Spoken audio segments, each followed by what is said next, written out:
Hello everyone. तो आज हम जो श्लोक देखने वाले वो एग्जाम पॉइंट ऑफ व्यू से बहुत ज़्यादा इंपॉर्टेंट है। इंपॉर्टेंट क्यों है?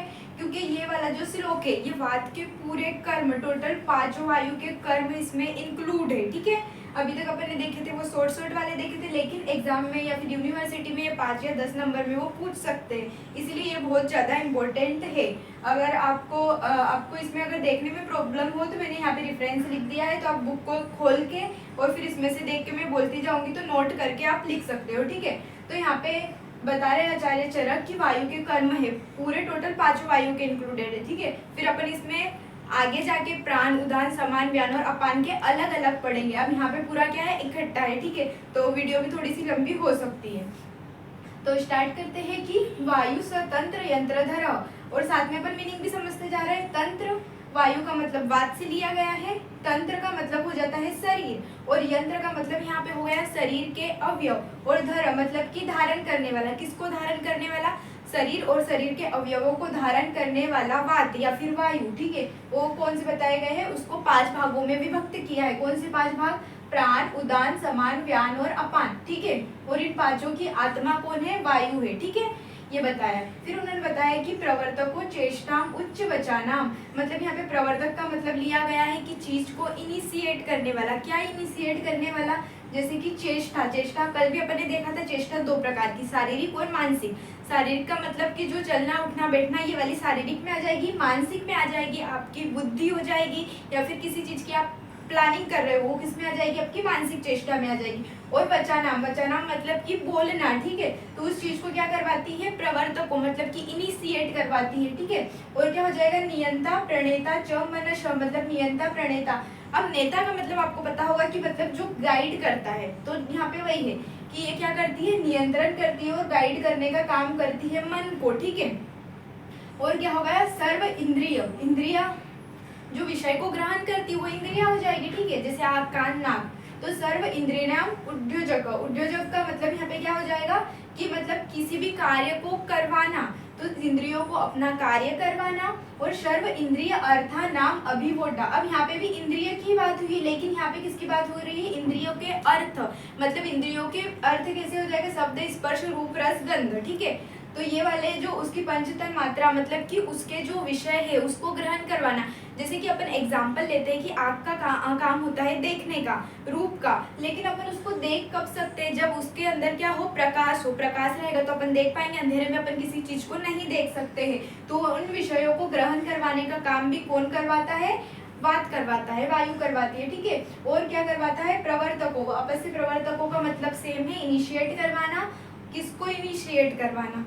वाच मतलब बोलना। और प्रकृति यहाँ पे बोला है कि स्पर्श और शब्द। अब स्पर्श ये किसका गुण है? वायु का गुण है। और शब्द, अगर देखो, अगर मैं आपसे कुछ शब्द यहाँ से बोल रही हूँ तो वो किसके मीडियम के? वायु के छोटे छोटे कण के मीडियम है, उसके थ्रू आपके पास पहुंच रहे हैं, तो वो भी किसके कारण पहुंच रहे हैं? वात के कारण ही पहुंच रहे हैं। ठीक है, और क्या होती है? संधाकर, मतलब कि सभी चीजों को जोड़े रखना। ठीक है, तो ये क्या हो जाएगा? संधाकर। जैसे कि गर्भाशय में अस्थि और पेशियों को जोड़े रखना, तो वो क्या हो जाएगा? संधाकर हो जाएगा। ठीक है, और शरीरस्य, शरीर को मतलब जोड़े रखना। ठीक है, तो वो बोल रहा है कि संधाकर। फिर संधाकर, शरीरस्य प्रवर्तको वाच प्रकृति। एक मिनट, ये थोड़ा आगे पीछे हो गया। ठीक है, तो यहाँ पे ये वाला छूट गया था। सर्व शरीर धातु व्यूकर। अब व्यूकर का मतलब क्या होता है कि जैसे धातु है, रस, रक्त, मांस, मेद, अस्थि, मज्जा, तो इनका पोषण, क्रम अनुसार इनका पोषण करवाना, तो वो भी किसके कारण होता है? वात के कारण ही होता है। ठीक है, फिर यहाँ पे वाच प्रकृति स्पर्श मूलम, अभी अपन ने देख लिया था। ठीक है, फिर बोल रहा है कि स्रोत स्पर्शो मूलम। स्रोत का मतलब यहाँ पे कान का, मतलब वो कान से ले रहा है। ठीक है, और स्पर्शो मूलम एंड हर्षो उत्साह, मतलब हर्ष और उत्साह का कारण भी कौन होता है? अपना वात ही होता है।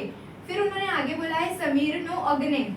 अब देखो, इसका सिंपल सा आंसर है कि जो समीर, समीर किसका पर्याय है या फिर सिनोनिम है?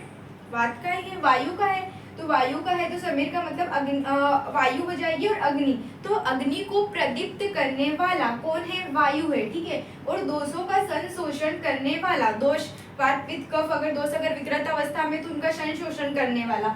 और क्या हो जाएगा? क्षेपता बहिर्मलानाम। अब यहाँ पे आपको ये वाली चीज पता होना चाहिए कि क्षेपता का मतलब होता है निकालना, बहिर का मतलब होता है बाहर। किसको निकालना है? मल को निकालना है। ठीक है, तो अब क्या हो जाएगा, स्थूल, अनु, स्रोतांशाम, भेदता, कर्ता, गर्भ, आकृति, नाम, आयुष, अनुप्रवृत्ति।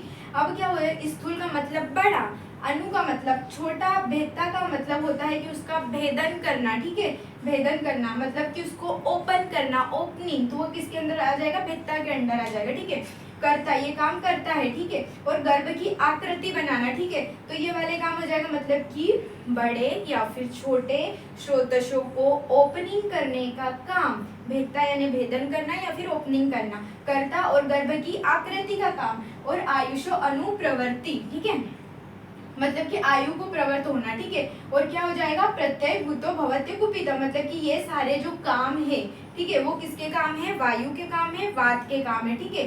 जैसे कि अब इसमें से बहुत सारी चीजें ऐसी भी है, जैसे कि अपन ने कल ही देखा था कि वाच, भाषण देना, ये किसका काम होता है, उदान वायु का काम होता है, तो वाच का काम किसका हो जाएगा, उदान वायु का। ऐसे इसमें सभी वायु के काम क्या है इसमें दिए हुए, जैसे कि समीर अग्नि, तो समीर अग्नि मतलब कि अपन ने समान वायु का देखा था कि समान वायु जो रहती है वो क्या रहती है, अग्नि को, मतलब अग्नि से रिलेशन किसका है, अपने समीर अग्नि का हो मतलब कि अपन समान वायु का हो जाएगा, ठीक है। तो यहाँ पे समीर से किसका, कौन सी वायु ली गई है, समान वायु ली गई है, ठीक है। और फिर ये वाला हो जाएगा जो चेष्टा, उच्च वचनाम, ये वाले कर्म जो हो जाएंगे वो किसके हो जाएंगे, प्राण वायु के हो जाएंगे। तो इसमें सभी वायुओं के कर्म दिए गए, जैसे कि क्षेपता, वही मलाना, मलों को बाहर निकालना, वो किसका काम हो जाएगा, अपनी अपान वायु का काम हो जाएगा। तो इसमें सारी वायुओं के कर्म दिए हुए हैं। अब आपके लिए इसमें एक होमवर्क है कि आप इसमें से देखना और उसको अलग अलग करना कि इसमें से प्राण के कौन से, उदान, समान, व्यान और अपान के कर्म कौन कौन से है, ठीक है। तो अगर अपने ध्यान से सुना होगा तो आपको बहुत अच्छे से समझ में आया होगा। तो थैंक यू सो मच। अगर वीडियो अच्छी लगी तो लाइक, शेयर और सब्सक्राइब जरूर करें।